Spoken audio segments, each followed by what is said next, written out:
always had a great relationship. You know, he worked tons when we were young and was always out of the house really early, but he was always home for dinner and coming to the tennis tournaments and the horse shows and waking us up at the crack of dawn Saturday morning with his loud jazz records. Um, but wait for that plane to go over.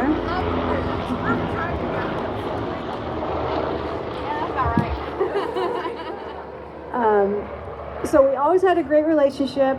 Had a little kerfuffle when I thought it would be a good idea 1 year from graduating from college that I should take a break from school.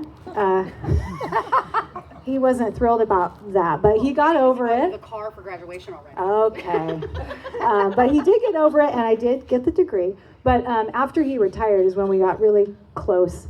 And I would come home to visit, and we would spend hours at Java City drinking coffee and talking about music and books and tennis, of course, politics sometimes, and of course, family. We always talked about family, and that it was the most important thing to him always. And any conversation about family would invariably circle back around to how we ended up living in this place where you're all sitting here today.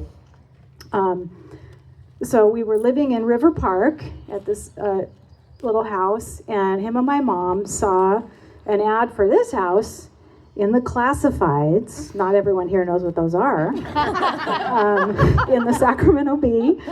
And they came and saw it and fell in love right away. And we're like, we gotta have that house. And as the story goes, they went back and talked to all of their parents, who told them, absolutely not.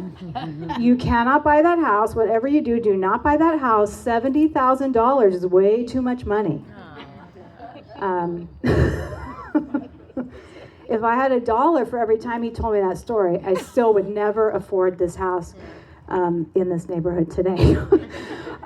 But they did it, obviously, because my dad just had a feeling that it would be a great investment, which clearly it has been, and also that it would be an amazing place to raise a family, which certainly it was. We had amazing times here, and we still are, including today with all of you. And so many people here, I look out over the crowd, have grown up coming to this house, you know. My dad was always eager and the first one to offer our house, this yard, for special events. And I mean, I could go down a list of how many of you we have hosted, you know, birthday parties, anniversary parties, multiple weddings, other celebrations of life. Baby showers. Baby showers, exactly, thank you. Baby showers, family reunions, and that's not even counting the parties Elena and I threw in high school when they were out of town. Sorry, Mom. Surprise! But this, you know, and he always took care of this yard by himself, by the way, never hired gardeners.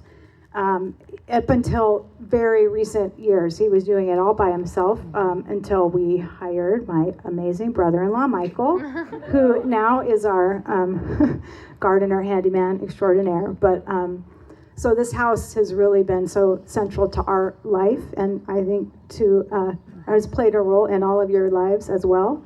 So at the end of August, when we were told my dad didn't have too much time left, the first thing, he was in the hospital, and the first thing my mom said to the doctor, you know, she said, what do you mean not much time? And he said, you know, weeks or days. And she said, can I bring him home? He would want to do this at home. So hours after that conversation, he was here, and they had a hospital bed and set him up right here behind me, looking out this window at the yard that he loved so much, where we made so many memories. And he couldn't really like speak at this point in terms of forming like intelligible words, but I know that he knew he was here. He was so excited. He couldn't stop vocalizing. He was moving around, pointing, raising his hands up, and he was so animated. And so I decided, well, I'm just gonna sleep out here tonight on the couch, like near the hospital bed. And so I sat up right there, but I didn't sleep the whole night because he didn't sleep. He was so just animated, moving around. And so I dragged a chair over and held his hand, and I was like, yeah, Dad, let's just talk, like we used to do at Java City. And he didn't need to form the words for me to know, what he was saying, just about how happy he was. He had, disregarded his parents' advice and bought this house, and how much he loved my mom, the love of her life and of his life, and how many amazing memories, that we've created, the life they built together and that we created here at this house, and just how grateful he was, because that was, my dad talked incessantly about memories and gratitude, that was what he was all about. So I know that if he knew, and he probably does know, that you are all here today in this backyard for one final party in the party spot, he would be so helpful and so happy. And we're also so happy and grateful that you're all here. So thank you.